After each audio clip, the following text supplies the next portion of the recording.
فرصتكم أيها الشباب التونسي، تستطيعون أن تقدموا إلى تونس ما لم نقدم لها نحن، لأننا هرمنا من أجل هذه اللحظة التاريخية.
Aujourd'hui, c'est notre première activité qu'on organise, nous, Siki. C'est un groupe de personnes qu'on s'est organisé sous forme d'association qui s'appelle l'Union des Tunisiens de Québec. On est vraiment un groupe de personnes qu'on s'est réunis, ça fait 2-3 semaines. On a dit qu'est-ce qu'on peut faire dans ce mouvement de révolution, comment on peut servir notre communauté, puis comment on peut servir notre pays d'origine.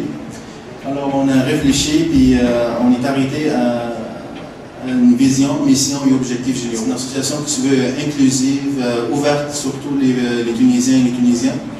Donc comme vous voyez, on a comme une mission sur 2 axes.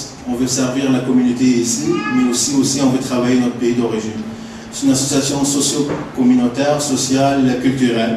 Elle veut servir la communauté à ce niveau. Elle veut être un lieu de rassemblement de tous les Tunisiennes et Tunisiens de la région de Québec. يسر مجموعة كيبك للمديح أن تشارككم هذا الحفل بباقات إنشادية لمدح رسول الله صلى الله عليه وسلم وفي ذكر الله عز وجل. نبدأ بهدية من مجموعة كيبك للمديح يهديها إخوانكم بمناسبة هذه الذكرى الطيبة، وهي بعنوان علي الصوت.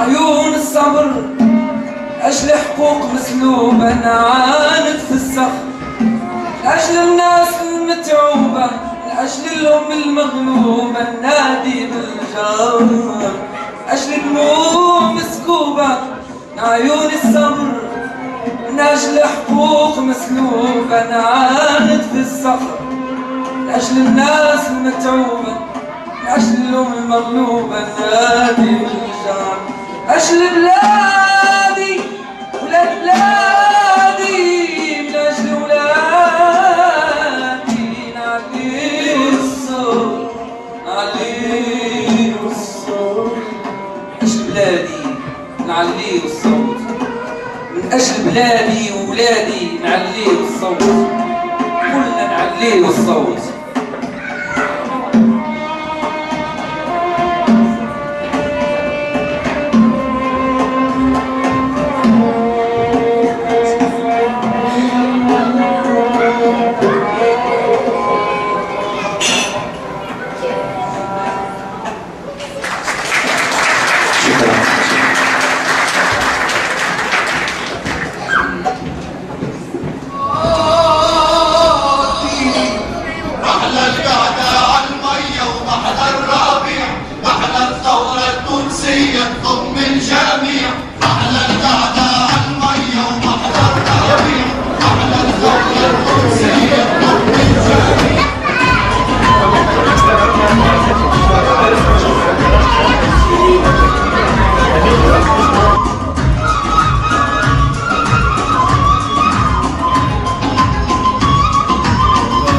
demandé de venir notamment à propos de l'entrevue que j'ai faite avec le président tunisien Monsef Marzouki début janvier, qui est disponible sur YouTube. Si vous cherchez entrevue avec Monsef Marzouki et que vous ajoutez Tayeb Moala, vous allez la trouver sur YouTube, qui a été publiée en partie dans le Journal de Québec la semaine dernière, dans le journal Le Temps suisse et dans le Soir belge. Et moi, comme Tunisien qui habite ici, ma source d'information, c'est les médias. Comment tu évalues, toi, comme connaisseur, pour ça, la situation des médias en Tunisie, pas dire entre guillemets, leur façon de présenter les choses, est-ce qu'on peut leur faire confiance ou non? On entend beaucoup de choses, des contradictions, des choses comme ça. Selon vous, je dis vous, parce que notre autorité va donner. Donc, selon vous, comment vous évaluez ça, du point de vue objectif? Depuis la Révolution, il y a eu un foisonnement de titres. Tout d'abord, il y a eu le rôle des médias électroniques et d'Internet qui a été énorme, mais il y a eu un foisonnement. Il y a des dizaines de nouvelles publications depuis la Révolution. Et ce que l'on constate, et je vais parler plus des médias privés, il y a un gros problème avec actuellement au niveau médiatique tunisien. C'est-à-dire le fait de prendre une position éditoriale anti-gouvernementale ne me pose aucun problème. Un média privé a tout à fait le droit de se positionner dans la sphère politique et médiatique qui l'intéresse au niveau de la chronique, de dire je suis contre ce gouvernement-là, je n'ai aucun problème avec ça. Mais là où le problème se pose, et il se pose clairement en Tunisie aujourd'hui, c'est qu'il y a, on ne distingue aucunement l'effet du commentaire. C'est-à-dire, si, d'après moi, d'après ma petite expérience journalistique, vous pouvez être contre le gouvernement, mais d'abord, vous avez l'obligation morale et éthique de présenter les faits à vos lecteurs tels qu'ils sont, et ensuite de les commenter librement. Or, ce n'est pas ce qui se passe. On a le commentaire qui est dans les faits d'abord, des faits très souvent déformés.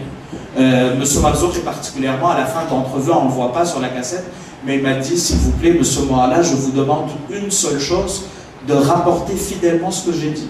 Il m'a dit, vous pouvez tout à fait être contre moi, vous pouvez dire que j'ai fait des erreurs, n'importe quoi, j'ai aucun problème avec ça, mais je vous supplie de dire uniquement ce que j'ai dit, de rapporter fidèlement. Il était scandalisé, par exemple, le 9 janvier 2012, donc il y a 2 semaines, il était à Gasserine pour commémorer la bataille de Gasserine, parce que comme on l'a vu sur la vidéo, les 8 et 9 janvier à Gasserine, une ville du centre de la Tunisie, il y a eu beaucoup de morts, il y a eu une bataille très sanglante.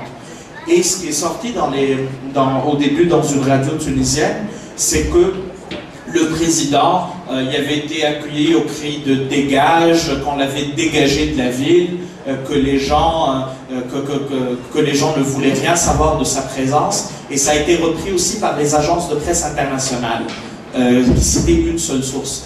Mais la réponse du président, moi je n'étais pas là-bas, mais j'ai parlé au président, et on l'entend dans l'interview, et j'ai parlé à d'autres personnes qui étaient là, qui étaient présentes, et elles me confirment ce qu'il a dit, c'est qu'il y a eu beaucoup d'enthousiasme des gens, effectivement. L'organisation n'était pas excellente, la garde présidentielle était un peu nerveuse parce que les gens voulaient approcher du président, mais par contre, il est tout à fait faux de dire qu'il a été viré de Cascade, qu'on l'a sorti, qu'on a dit que c'était l'équivalent d'un Ben Ali. Ça, c'était totalement faux, et ça n'a pas été repris dans les médias tunisiens. Donc lui était vraiment, quand je lui ai parlé, il était catastrophé. Il m'a dit, la visite de Cascade s'est très bien passée, je reviens au palais, et ce que j'ai dans les journaux ailleurs, partout, puis tout ce que les gens partagent, c'est que j'ai été viré de Cascade, ce qui est totalement faux.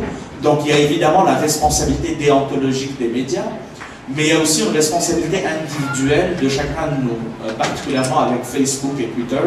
On est porté souvent à partager sans réfléchir, à partager 1 million d'informations, mais ce qu'il faut savoir, c'est qu'une bêtise partagée 1 million de fois ne devient jamais une vérité.